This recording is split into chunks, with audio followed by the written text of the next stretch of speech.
Good day, fellow champions of inclusion. I am AA Ron, and this is the Inclusive Dad podcast, where we explore inclusion and make it practical. Thank you for taking time out of your busy schedule to join me in exploring ways we can create a more inclusive world together. You are important, you matter, and you can make a difference. Today, my guest is Roman Wyden. Welcome to the show. Thank you, Aaron. Thanks for having me. Absolutely. Why don't you start us off by just telling me a little bit about yourself? Yeah. So I'm the host of the ADHD is Over podcast. I'm also a life coach focused on relationships, especially families with what we call neurodiverse children. Mm-hmm. In my background, I've also worked with at-risk youth, teaching them life skills, not myself, but as a program director, bringing speakers and experts who would teach them life skills. And I taught filmmaking to these awesome young men and women. And so I come from that background, but I'm also an entrepreneur. We got to pay the bills, right? So, but my passion is to really spread the word around what ADHD really is versus what we think it is. And so, yeah, that's a little bit about myself. That's great. What is your definition of inclusion? Ooh, that's a good question. My definition of inclusion would be that we as humanity finally realize that there should be no separation, that we should already be all inclusive, no matter who someone is, what they're dealing with, what they do, who they are. We're just a spectrum of humanity, right? Right. Yeah, I love that. Why don't we get into the ADHD piece? So you had a son that was diagnosed with ADHD. Or do you want to tell a little bit about your story and how you got down the path of ADHD and looking at it differently and that kind of stuff? Absolutely. Yeah. Thanks for asking. Yeah. So 9 years ago, our oldest son, Kai, was diagnosed. I always say we had him diagnosed because there was the repeated visits to the principal's office and, hey, you may want to get him, evaluated. So we did. Yep. And basically we got back a list of 6 disorders. I mean, it was like a long list: ADHD, autism, dyslexia, you name it. It was all there. And I was like, wow, I had no idea. Mm-hmm. I had no idea was the context of I think they're right. That's what he has. Mm-hmm. But intuitively, something told me, I don't know, that doesn't seem like my son. That seems like a textbook sort of description of a broken child. Mm-hmm. That's not how we saw our son. So I started to ask more questions, and we had the evaluation, and then they said, well, you should put him on medication, and then he'll be quiet in school. He can get good grades and go on to a better school and have a great career and have a great life. And I thought, well, makes sense, but I still didn't buy it. I just didn't see it as black and white. I knew there's some behaviors he struggled with and some friction between him and the environment, right? The teacher and school, and also the home life. So I wasn't ignorant to that. It was more like, okay, there's some issues, but is this black and white? And so I started reading books. The first book that was given to me was by Tom Hartman. It was basically this concept of a hunter's in a farmer's world. Like a hunter brain would be the ADHD brain, and a farmer brain would be, quote unquote, the normal brain. And so even though today I look back and go, that book inspired me to dig deeper and it had some truth, it didn't, for me, have the complete truth. Sure. What I mean by that is I still felt like, well, I don't think one is born with something in the brain that would then cause this disorder and now they're broken, right? So I kept digging deeper, and I really saw that behaviors, these we call them symptoms, but like the behavior of hyperactivity or impulsivity or just that friction that's between the individual and the world was really caused by the nervous system, the wiring of the brain that this person had, and not that they were born with, but something in the environment in childhood caused this nervous system to go into defense mode. And I've interviewed since on my podcast hundreds of experts, and one theme that's come through is that that ADHD is a coping mechanism. It is basically not feeling safe in the moment when there's trauma or drama, as I call it. It's, trauma is such a heavy word for people, but Right. really there's lowercase traumas and capital traumas. So when that happens to a child, the child doesn't feel safe in the moment. So anything other than this moment and this place right here is a distraction and is a coping for not having to be in this moment, right? So that's kind of in a nutshell what I've come to believe, that ADHD, these symptoms that we see, it's really observed behaviors. And the question is, why does a human being behave that way? And now we have an opening into finding out what really happened and what we can do versus, oh, you're stuck with this disorder. You have this thing in your brain that's the single factor for causing friction in your life. I just don't believe that anymore. So that's kind of, in a nutshell, what I've done over the last 9 years. Yeah. So did you have any experience with with, I don't like a lot of the words that or like the word disability, but did you have any exposure to like disability or that type of thing prior to your son being born, or? I would say I've always been around. I grew up in a small town in Switzerland, and we've had people with disabilities, and there's smaller schools, and I've always been around that. Okay. And to me, it's just always been like, oh, look, there's a human being struggling with something. Sure. I've not been so exposed to the words racism or some of the bad words that we don't say anymore about people with disabilities, right? That wasn't in my, as a kid growing up in Switzerland, it just wasn't the case. Okay.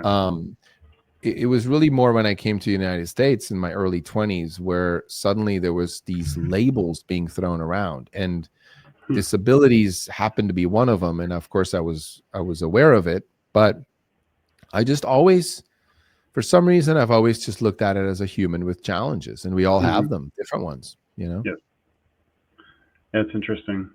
So so growing up in Switzerland, like some of the, you guys they were just a person, didn't view, that's interesting. Yeah. And of course there was empathy, right? There was this like, oh man, this person, this young, child, I remember one kid was in a wheelchair early on, and it was like, damn, like they can't really do what I do. I played soccer. I was, so there was this like, oh, that would really suck, but not in a outcast kind of like, oh, these people, yeah.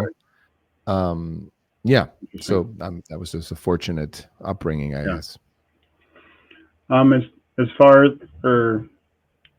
you obviously your child got the diagnosis from the medical professionals, but then you kind of questioned it. Like, where did that come from? Did that come from something like growing up, seeing your parents question things, or where do you think that came from? Not just going along with it.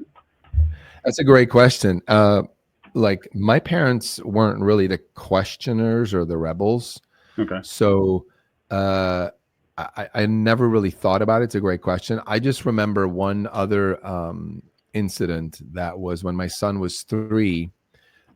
He had some kind of a pneumonia type of, emergency, went to the ER, the urgent care. And then they sent us to the pediatrician, and he said, at the time, well, your son has asthma. And I was like, really? Okay. It's kind of like, as a parent, that was my first moment as a firstborn, right? So it was like, oh man, we've been handed a child that's somewhat broken, like those are not the words I used, but you think as a parent, oh, okay, what does that mean? We're going to have inhalers, and he's going to be the child that's can't really play sports, So again, I was a little bit like, all right, well, tell me more. Yeah. And so we went in, we met, and they recommended the inhalers. And at the time we were like, okay, that's what you do. So we started him on it for about 3 weeks. And then we went to a family visit in Ecuador, because my son's mother's from Ecuador. Okay. And we were down there. And one night he was just bouncing off the walls like I've never seen him bounce off the walls. He energetic kid, obviously, always, had the early signs of what we would then consider labeling as ADHD, but I've just never seen him that much bounce off the wall. So I did some research on the ingredients of the inhalers, and just looked at the side effects, and it was clear to me that he was reacting to he had side effects. And so instantly I stopped it, and he was better the next day. The interesting part is that where we were in Quito is very high elevation. Okay. And being an energetic child, he ran, he moved all the time. And even though he was now off the inhalers, he wasn't out of breath at all, ever, while we were doing stuff during those 2 weeks. Mm-hmm. So we came back to the States, went to the pediatrician, and I said to him, look, we're going to discontinue these inhalers. I read about the side effects. He bounced off the walls, whatever. And they just looked at me like, you're going to kill your child. I mean, literally, Right. they're like, what are you doing? Right. And I remember, I don't know what came over me, but there's a moment, if I can leave that with any of your listeners, there's a moment that kicked in that was this like parent intuition that said, not in this case. Meaning, I'm not saying no child should ever take asthma inhalers. Yep. I just want to be clear here. But for me, for my child, something felt off, and I'm glad to this day that I followed that, And so he's been off of inhalers since he was 3, and he plays soccer. He does cross-country running. The kid's very active, never been out of breath, nothing ever happened, never had pneumonia, rarely is sick with flus and stuff. So, I'm glad I listened to that. And so I think that's a long answer to your question, but I think that's when I started to feel like, okay, always question things, listen to your intuition, and then make a sound call for your child, and you be the one that's responsible where you go from there. Yeah, for sure. Yeah, that makes complete sense to me. I kind of,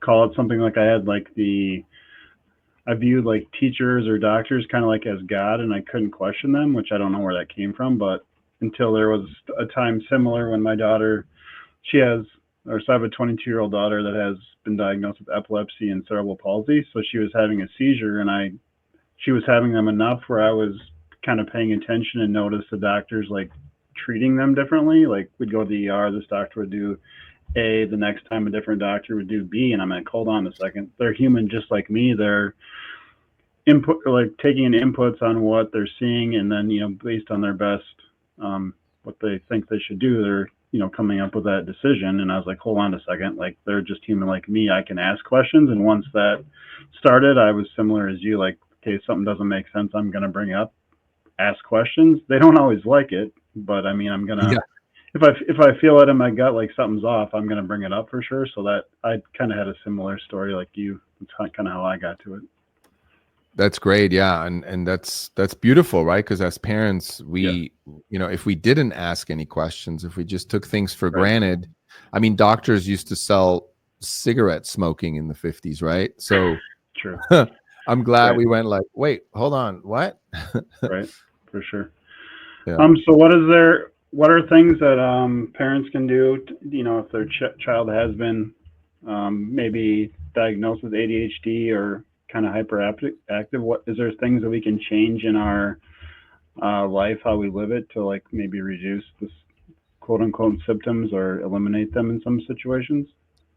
Yeah, absolutely. I mean, I've learned my own things, right? But I one of my dear friends, now we become friends, she was an early contributor to the project, is Dr.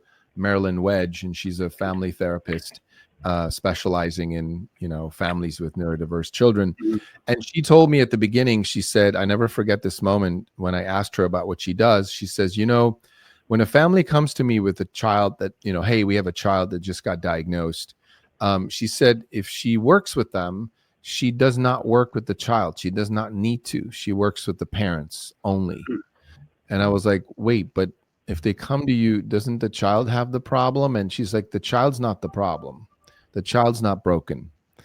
And I was like, okay, tell me more. And so going into what I've learned is that there's so much the parents can do to calm the system of the family. I call it the nervous system of the family. And by calm, it doesn't just mean noise, right? Or friction, and I'm just going to go out on a limb, but like it goes from anything. If one of the parents is an alcoholic, if there's been drug abuse, if there's yelling, even if there's just a lot of arguing, if there's been a rough birth, if there's been some physical, sexual trauma, there's a lot of traumas that, we can't point at one, but I can point at stress and trauma as the main cause for these behaviors.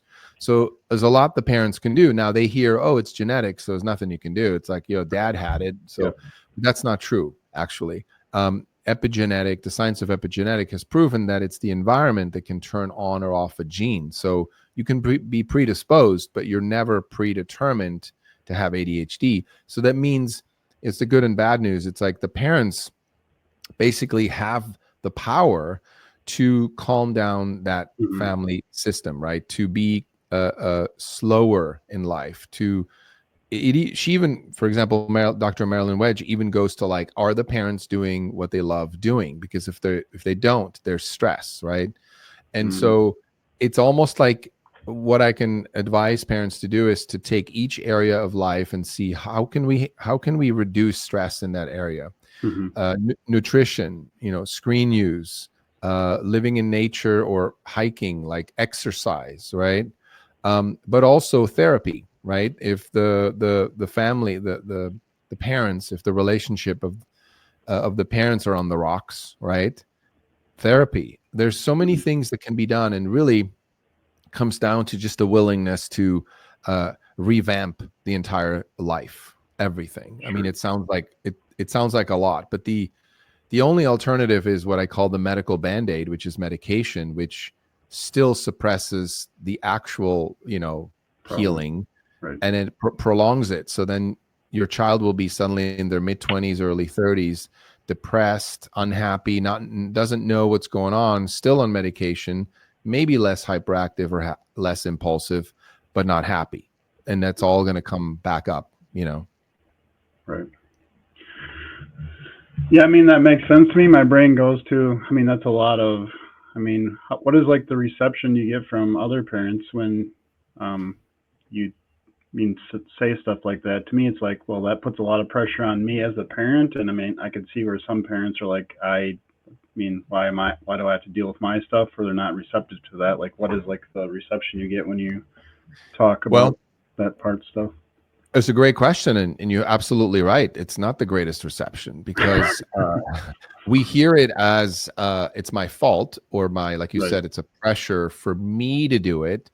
Right. But really, it's an opportunity, and it's really more about responsibility. Like I always say, responsibility is people hear it the wrong way. You hear it as in like, it's my fault, I have to do it. But really, it's just responding powerfully to a situation. And by power, meaning there's stuff we can do versus, oh, nothing you can do. Take meds. It's genetic. Don't worry. It's not your fault, parents. I want to be clear. I'm not saying it's the parents' fault. Right. I just think there's so much more we can do before we reach for medication. Right. That's all I'm telling parents. That's all I'm asking for is like, if you still want to medicate, that's your call. That's no judgment. But before that, try what I call put your house in order first, and don't see your child as broken. They're not the problem. I refer to this metaphor of like the check engine light.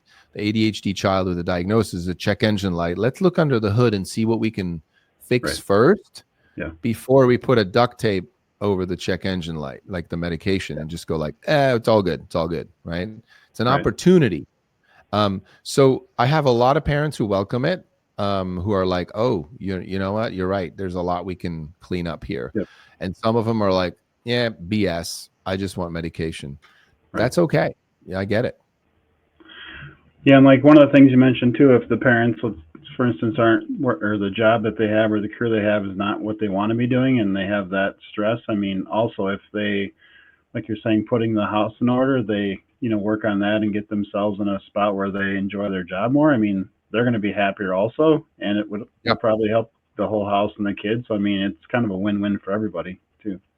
It is. And of course, it's a tall order. I get that, right? Like not everybody can just be like, well, okay, now I'm going to start my own business and I don't need income. Like I get it. But you said something important. It's like this. Yeah. Once you do that, you're happier, right? And happier people are calmer, and children always co-regulate, right? If you're stressed, they feel the stress and they always take it personal. Like, oh, it's probably me or money issues because you have kids. right? So they internalize that and they blame themselves, and that doesn't help. We know in a lot of mental disorders that there's like this sort of split personality of like the good child, but then blaming himself or herself. A lot of these things growing up, becoming adults, will be other mental disorders, as I hate that term, but like that's the labels we give it. But they're just childhood trauma issues that are unresolved. And I think, you and I are adults, but that doesn't mean we've resolved all our traumas and we're healed and we're perfect. That's why, I think parents continuously transforming themselves and healing their own traumas sort of hands it down to the child. Not only are you a role model that's doing the work, but the child is feeling calmer and safer. And the key word here is safety. Like somebody once asked me early on, like, if you could sum up your movement of ADHD is over in one word, what would it be? And I just was like, I can't do that. That's one word. That's not, how do you do that? And then a few days later, just out of nowhere, God's voice or whatever said, unsafety. And I was like, unsafety, huh? And so when I did more research, it became clear to me that at some point in the young person's life, they felt unsafe. And, when we feel unsafe, you and I go to fight or flight. But they're too young at times. They can't do that. So they check out. And checking out looks like spacing out or looking at a shiny object. You're not here. And so then that wires the brain. It's almost like a habit, like an addiction, where every time you feel unsafe or uncomfortable, you check out. And now you've wired your brain to do that. And so now a teacher looks at a child and goes like, oh, ADHD. That's a simple way of explaining what I found is that, like, when we can bring safety to our children's home and calm, I think we can dissolve most of those mental disorders. It just takes time. It takes time, yeah, for sure. I mean, for me growing up, we didn't as a family talk about anything. If something, there was a conflict or anything, we never talked about it. So as you can imagine, grow up, get married, have kids. And I mean, I still hadn't gotten that resolved. So, I mean, that's for me was there and it's probably still there. And then I'm still working on trying to not worry about what people think of me. I'm 48. I mean, I'm not all the way there yet. I'm getting better. So, I mean, it makes complete sense that if we don't work on these things as adults and get it figured out and then have kids, a lot of that stuff probably wears off on them, or they see it or they feel it. So yeah, that makes a lot of sense. Absolutely. I mean, they feel so much, they see so much. And one other thing I want to say, and I love that you said that, I'm the same way, as I want to stop giving an F, what people think. There's a great book. I haven't read it yet, but it's called The Subtle Art of Not Giving an F, and so I totally agree with you. But one thing I wanted to say too is something that I've recently come to believe is that there's actually, this is not the part I believe, but there's actually scientific evidence. There's no gene for ADHD, just like there's no gene for alcoholism or cancer. There's not an actual gene or a combination of genes that we've isolated that are predetermining someone's disorder or disease. And so, but there is a sensitivity gene. I wrote it down because it's always hard to pronounce, but it's the short allele. It's the 5-HTTLPR gene referred to as the sensitivity gene. And I'm starting to believe that, and this is also a spiritual point of view, that these newer souls, these children that are born today, their senses are so much more activated. And so they take in more information naturally. But they also get overwhelmed so much because the world is so loud and so fast, and they're not taught by their parents, because we're their parents and we're still figuring out AI and social media and all that stuff, right? And I don't mean to blame just that, but I'm just using it as an example. We're still figuring it out, so they're overloaded. Like their systems are overloaded, and no wonder they're like freaking out. They're like, this car engine's too loud. And now we go like, oh, that child has autism because they reacted to this loud bang, right? Or there's just so many things we're still trying to figure out. But I think it's just, to me, it's highly sensitive humans that are born and then their systems are overloaded. And then we label them with disorders. That's kind of in general what I think is also happening. And then of course, traumas, create more sensitivity. So, I'm here. Yeah, Very interesting. Yeah, I mean, there's a lot of things. I mean, like I said, I'm 48, so I mean, I grew up, we didn't have any of the internet, all that stuff, so we were outside, different things, way less input. So I mean, it for sure has, I mean, it makes sense, it has to make a difference. Yeah, there's just so much stuff. Even myself, if I'm on my phone doom scrolling on Facebook, I have to realize, like, I got to get off here. Like, my brain is activated. I need to relax, go for a walk, disconnect. Right? So, I mean, it makes sense for sure. Yeah, it's and that's always what I tell parents too. Like when I say, nutrition, screen use, nature, ultimately they call it in 12-step programs, they call it the bottom lines and the top lines. The top lines, right, being the good things you do for yourself. Right. Ultimately, that's what we're looking at, is like, what are these regulating, grounding things that we can do as parents to ground ourselves, Right. so then when we're stressed, we're not overflowing it into their systems, right? Yeah. And then we can help them be more active, them be more cautious of what they eat and all. It's a challenge, of course. I mean, it's never going to be perfect. I mean, I struggle with it all the time, but I just do the best I can, and I chip away at this, and things have gotten calmer. And I see my son now. He's actually going to spend a year in Ecuador in high school, maybe 2. He has a job as a busser. He's done great at school. He's got good grades. He's not a straight A student, but he's got good grades. He's very social, and we've never put him on medication. And he's, in my opinion, he has dissolved his ADHD behaviors. He's still sometimes impulsive, sometimes a little hyper. I am too. That's normal, I think. There's moments, for sure. right? Yeah. Yep. But he's not living a constricted life because of it. What was like the reaction of like school and stuff when you started going down the path of like, we're not going to put them on meds, we're not, we're going to look at it differently? What was school's reaction to that kind of stuff? Well, same thing as the pediatrician with asthma, right? They're like, well, what do you do? I mean, you can't do that. That's like you're doing a disservice to your child. I remember the principal said, well, if he's not going to be on medication, he's going to self-medicate later, and he's going to become a druggie and go to jail. And again, it was this kind of doomsday prophecy that almost had me go, "Ooh, maybe we should medicate." And I just want to be clear here and transparent that every 6 months or so, we would bring back up medication, because what we did naturally and slowly was the results were so slow, I guess, or so little over time, right? That I was like, "Ooh, maybe we should medicate. Ooh, maybe we should medicate," right?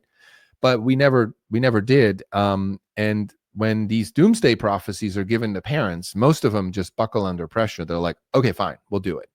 And again, nothing wrong with medicating, but I just felt like the school was reacting in a textbook way. That's just the headlines they've read in some newspaper and some study, and that's it, right? And eventually we changed schools. We left that school because they were like, "Sorry, if you don't medicate him, it's not going to work out." And so we found a school that was more child-led, humanistic, that would allow them to do whatever they wanted to, like take a nap, play. There was no grades and no homework. And they were in 2 schools like that up until middle school, both of them. Even though my younger son doesn't have any symptoms or any behavior, still we wanted them to have a real childhood in a school that's what I call true education, where when they want to learn something, they will learn it because they're interested in learning it. There's no force feeding. Hello, everyone. And schools were like, well, but or other parents were like, that's scary. How are they going to still learn? How are they still they're not going to learn to read or write, or, that they're not going to transition well into middle school or high school later if they have to go to a traditional school. But both of our kids, we did some tutoring for 2 or 3 months with both of them when they transitioned over, and they went into like a traditional academic school. And within a month, they were both exceeding. They were ahead of their peer. I mean, literally, teachers were like, wow, these kids really know how to think. And they really, when they're into something, right? So again, it was a little scary, but I trusted my intuition that, that kind of schooling for my kids makes sense. They're not doing well in this sort of too structured, rigid environment of antiquated teaching, Differently than that's great. What is one tip you can share to help our listeners be more inclusive today? So just one thing everybody can start doing today to be more inclusive. Yeah. great question. And as I was listening to some of your episodes, which I really appreciate the work you're doing, it's very important. Inclusion, I think, is this almost wake up call that we've been too, separated for too long. We're separating each other with labels. And so I think one thing to do, which I mentioned earlier, and that works for me, is to look at someone with a disability or a disorder and just think, oh, there's a fellow human being that is struggling with that particular issue in life. They must have other things that are going really well for them, but that's the one they really struggle with, or that one or two, right? Or whatever. Right. And to see them as humans and to perhaps even offer a bit of a support and say, hey, I see you struggle with this. Can I help? And even if they're like, no, I don't need help, that's fine. But at least you did your part to support. And then also whatever we can do to end this separation as humanity is important to me. Have events, or like you're doing with your podcast, I'm doing with mine, just spread the message that, hey, we're all human, we're all in the spectrum, we're all struggling, no one's perfect, everybody has issues and traumas and lessons to learn. Can we just cut each other some slack? Can we just be nice to each other? Yeah. No, I love that. This is a great conversation. Where's the best place for everybody to connect with you? Yeah, best place is ADHDisover.com is the main website. I always respond to every email. It's hello@ADHDisover.com. And then through the podcast, there's often a lot of links as well to find us, social media and so forth. And yeah, be happy to connect with anybody interested in learning more about it. Awesome. Thank you so much. Ready for the last question? If you're stretching, Yes. you're gonna feel Do you like Spam lunch meat? Yes or no? I do. You do. I do. You know why? Why? I want to be all inclusive, that even Spam gets to be seen on the stage with filet mignon. You know what I mean? There you go. That's awesome. Yeah, I live near Austin, Minnesota, where they make it and where the Spam Museum is located. So I've been asking everybody. So, do they have it in Switzerland? Well, that's why I like it, because there's a similar product in Switzerland. It's a sausage made out of basically Spam material, and we grill it. When you have when you go to campfires and stuff, you put it on a stick, you cut the ends of it, you put a little X in it, and it just kind of blows up almost like and it's the same material, and with some mustard, it's amazing. Yeah. What's that called? It's called cervelat, which is a French name. Yep. So yeah, it's good. Well, thank you so much for being on the show today. Thanks for having me, Aaron. Appreciate it. Absolutely. To those listening, thank you for allowing me to be part of your journey. It is truly an honor. Please join the podcast newsletter by clicking on the link in the episode description to keep up with the latest episodes. Together we can make the world more inclusive. Until next time, stay empowered and be a champion for inclusion.